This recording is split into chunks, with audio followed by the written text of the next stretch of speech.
আসসালামু আলাইকুম সবাইকে। সবাই কেমন আছেন? আশা করছি সবাই ভালো আছেন। আজকে নতুন একটা রান্নার রেসিপি নিয়ে হাজির হয়ে গেলাম। সেটা হচ্ছে কলিজা ভুনা। শীত তো এসেই গিয়েছে। সব বাড়িতে, বাড়িতে পিঠা খাওয়ার ধুম পড়ে গিয়েছে। সেই ভাবনা থেকেই আমাদের বাড়িতে ১৬ই ডিসেম্বরে আমাদের বাসার ছাদে ছোটোখাটো একটা পিঠা উৎসবের আয়োজন করা হয়েছিল। সেই পিঠা উৎসবে চিতই পিঠার সাথে খাওয়ার জন্য শুটকি ভর্তা, ধনিয়া পাতা ভর্তা এবং সরিষা ভর্তার পাশাপাশি আমরা কলিজা ভুনা আর খাওয়ার প্ল্যান করেছিলাম। তো ওই দিনের অনুষ্ঠানের জন্য মানে পিঠা উৎসবের জন্য আমি যেভাবে কলিজাটা রান্না করেছিলাম, কলিজা ভুনা করেছিলাম, সেই রেসিপিটাই আজকে আপনাদের সাথে শেয়ার করছি। তো প্রথমে আপনারা দেখতে পাচ্ছেন আমি একটা বড় সাইজের একটা ক্যাসেরোল নিয়ে নিয়েছিলাম। সেখানে পর্যাপ্ত পরিমাণ তেল দিয়ে 2 কাপের মতো এখানে পেঁয়াজ দিয়ে দিয়েছিলাম, পেঁয়াজ কুচি দিয়েছিলাম এবং পেঁয়াজ কুচিটার কালারটা একটু চেঞ্জ হয়ে আসলে আমি এখানে আস্ত মশলাগুলো দিয়ে দিয়েছিলাম। আপনারা সবাই যারা আমার রেসিপি দেখেন তারা জানেন যে আমি আস্ত মশলা ব্যবহার করতে বেশি পছন্দ করি। তো আস্ত মশলার জন্য যেহেতু আমি এখানে গরুর কলিজা রান্না করব, আমি মশলাগুলোকে ঠিক ওভাবেই অ্যাডজাস্ট করে নিয়েছিলাম। এখানে আমি দিয়ে দিয়েছিলাম 2টা কাবাব চিনি, স্টার এনিস মশলা 3টা পাপড়ি এবং তেজপাতা, দারুচিনি, সাদা এলাচ 1টা, কালো এলাচ এবং আস্ত জিরা। এগুলো দেওয়ার পরে একটু ওলটপালট করে নেওয়ার পরে যখন আমি অ্যারোমাটা পেয়েছি, তারপরে আমি এখানে অ্যাড করে দিচ্ছি গুঁড়া মশলাগুলো। গুঁড়া মশলার জন্য আমি এখানে যেহেতু বাচ্চাটাও এই রান্নাটা খাবে, এই জন্য আমি এখানে গুঁড়া মরিচের পরিমাণ একটু কম দিয়েছিলাম। গুঁড়া মরিচ, হলুদের গুঁড়ি, মরিচের গুঁড়ি, হলুদের গুঁড়ি এবং তার সাথে ধনিয়া গুঁড়ি দিয়েছিলাম এবং আদা দিয়েছিলাম, আদা বাটা দিয়ে দিয়েছিলাম। আদা বাটার পরে আমি এখানে রসুন বাটার পরিবর্তে কুচানো রসুন ব্যবহার করেছি। আমার মনে হয়েছে যে এভাবে রসুনটাকে দিলে টেস্টটা একটু ডিফারেন্ট আসবে। আমি একটু ডিফারেন্ট ওয়েতে এটা রান্না করতে চেয়েছিলাম।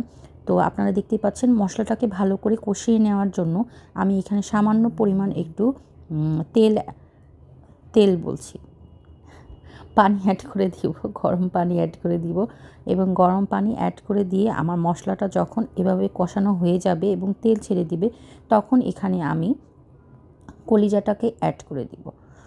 তো আপনারা দেখতেই পাচ্ছেন কলিজাটাকে আমি ছোট ছোট টুকরা করে কেটে নিয়েছিলাম। ছোট সবজিতে যেভাবে আমরা আলু ব্যবহার করে থাকি ওরকম ছোট আলুর সাইজে করে আমি কলিজাটাকে কেটে নিয়েছিলাম এবং এটাকে আমি গরম পানিতে একটু ভাপিয়ে নিয়েছিলাম। গরম পানিতে ভাপিয়ে নিলে হয় কি আমরা তো সবাই জানি কলিজাতে একটু রক্তের পরিমাণ খুব বেশি থাকে। ভাপিয়ে নিলে সেই কলিজাতে যে অতিরিক্ত রক্তটা থাকে সেটা ওই গরম পানির সাথে চলে যায় এবং পরিষ্কার করে ধুয়ে নিলে কলিজার রান্নার সময় এটার কালারটাও ভালো লাগে এবং স্বাদটারও কোনো পরিবর্তন হয় না। আমার মনে হয় যে রক্তগুলো ধুয়ে ফেললে এটার স্বাদটা একটু ডিফারেন্ট আসে। আমি এভাবে রান্না করি, অন্যরা হয়তো নাও রান্না করতে পারেন। তো আমার এভাবে করতেই ভালো লাগে। তো আপনারা দেখতেই পাচ্ছেন আমি এই কলিজা রান্নায় আলুও ব্যবহার করব। তো যেহেতু আমি নতুন আলু ব্যবহার করব, এখানে কলিজার পরিমাণ ছিল প্রায় 2.5 কেজির মতো। তো সেক্ষেত্রে আমি কলিজাটাকে প্রায় 50 থেকে 60% পর্যন্ত যখন রান্না হয়ে যাবে তখন আমি এখানে আলুটা অ্যাড করে দিব। আপনারা দেখতে পাচ্ছেন আলুর সাইজটা এখানে আমি কেমন রেখেছি। তো এখানে প্রায় 1 কেজির মতো আলু ব্যবহার করেছিলাম।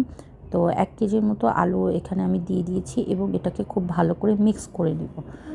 যেহেতু আমার 60%-এর মতো কলিজাটা রান্না হয়ে গিয়েছে আর আলুটাও ছোট ছোট সাইজের হয়, এটাকে বেশি সেদ্ধ হতে খুব বেশি সময় লাগবে না। এই জন্য আমি এভাবে আর কি এই পর্যায়ে দিয়ে দিচ্ছি এবং আপনারা দেখতেই পাচ্ছেন আমার রান্নাটা প্রায় 90% হয়ে গিয়েছে। এ পর্যায়ে আমি দিয়ে দিচ্ছি বাসায় বানানো গরম মশলার গুঁড়ি। গরম মশলার গুঁড়িটাকে খুব ভালো করে মিক্স করে নিয়ে আমি আরও একটা জিনিস এখানে অ্যাড করব। তো আমি সচরাচর কলিজা রান্নাটাতে আমি এভাবে রান্না করি না। আমি একটু অন্যরকমভাবেই আজকে রান্নাটা করতে চেয়েছিলাম। তো আপনারা দেখতে পাচ্ছেন আমার কলিজার রান্নাটা প্রায় হয়ে গিয়েছে। এখন পাশে একটা ফ্রাইং প্যানে আমি পর্যাপ্ত পরিমাণ তেল দিয়ে আমি দিয়ে দিচ্ছি রসুন কুচি। রসুন কুচির সাথে দিয়ে দিব পেঁয়াজ কুচি এবং যেহেতু আমি বাচ্চারা খাবে বলে কলিজা রান্নায় গুঁড়া মরিচের পরিমাণটা খুব কম দিয়েছিলাম। আবার বড়রাও হয় কি একটু আমরা বড়রা ঝাল খেতে পছন্দ করি, তো বাচ্চারাও যেন খেতে পারে, বড়দেরও যেন একটু ঝালের স্বাদটা আমরা নিতে পারি, এই জন্যই আমি এখানে এই পদ্ধতিটা ব্যবহার করেছি। এখানে আমি দিয়ে দিচ্ছি একটু বেশি পরিমাণে শুকনা মরিচ। এই শুকনা মরিচটাকে আমি রসুন এবং পেঁয়াজের সাথে একটু ভালো করে ভেজে নিয়ে আমি এটাকে কলিজার সাথে মিক্স করে দিব। আমি এখানে অন্য আর তেমন কিছু ব্যবহার করব না, শুধু রসুন কুচি, পেঁয়াজ কুচি এবং সাথে আমি দিয়ে দিয়েছি অনেকগুলো শুকনো মরিচ। তো এটাকে এখন আমি কলিজায় রান্নার সাথে মিক্স করে ফেলবো। তা আমার এটা বাগার দেওয়াটা প্রায় রেডি হয়ে গিয়েছে। এটাকে আমি এখন আমার রান্না করা কলিজায় এটাকে মিক্স করে দেব। তো এই যে দেখতেই পাচ্ছেন আমি এটাকে মিক্স করে দিয়ে ভালো করে ওলটপালট করে নিব। আমার রান্না কিন্তু প্রায় শেষ হয়ে গিয়েছে বলা যায়। এটা মিক্স করে নিয়ে আমি এটা ঢাকনা দিয়ে ওই চুলার উপরেই রেখে দিব। চুলাটা বন্ধ করেই আমি ঢাকনা দিয়ে ওটাতে রেখে দিব, তাহলে রান্নাটা একটু গরম থাকবে। তো আজকে আমাদের পিঠা উৎসবে ছিল ভাপা পিঠা, 2 রকমের চিতই পিঠা, ডিম চিতই এবং নর্মাল চিতই, এবং তার সাথে ছিল তালের পিঠা, এবং ভর্তার আইটেমে ছিল 2 রকমের ভর্তা, শুটকি মাছের 2টা আইটেম ছিল, চিংড়ি মাছের ভর্তা ছিল। তারপরে এই যে আপনারা দেখতেই পাচ্ছেন আমাদের প্লেটিং। সবাই আমাদের জন্য দোয়া করবেন। ধন্যবাদ সবাইকে।